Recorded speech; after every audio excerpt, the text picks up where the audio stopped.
कबो झड़िया कहियो टाटा भाई रानी तब का अरे एको दिन न खाले बानी बुक रहेला साटा आरा बलिया बक्सर कबो झड़िया कबो टाटा 2000 देखे घाघरा उठ गए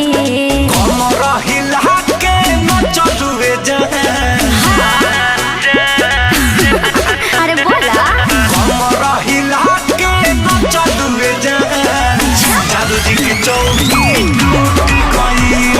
कलखी दबा के हो चलुए जादू जी के चौकी टूट गई अरे टूटी तबे न जुटी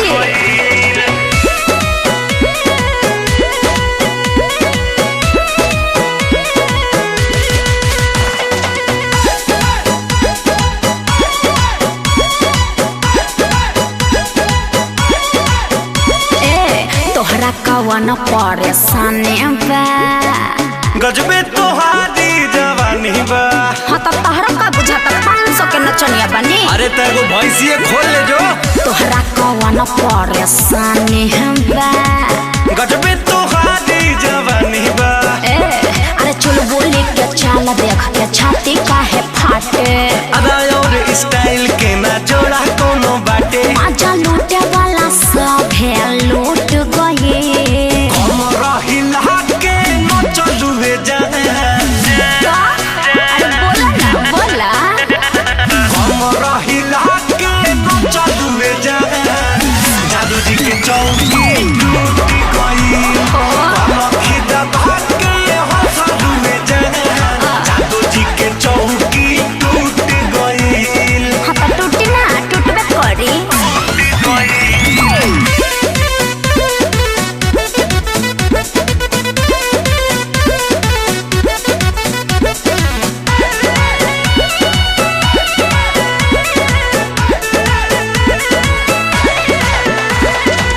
मिले वाला ये तना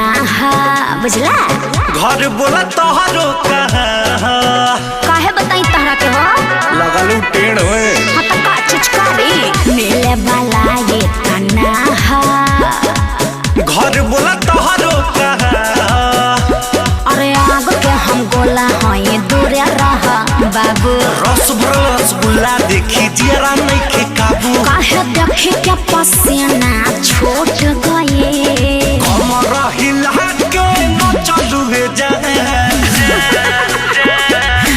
हमारे काम ही है बड़ा कमरा हिला के न चलुए जादू जी के चौकी टूट गई कलखी दबा के हो चलुए जादू जी के चौकी टूट गई अरे इतने ना कल पांडे जी के यहाँ भी 2 चौकी टूटल रहे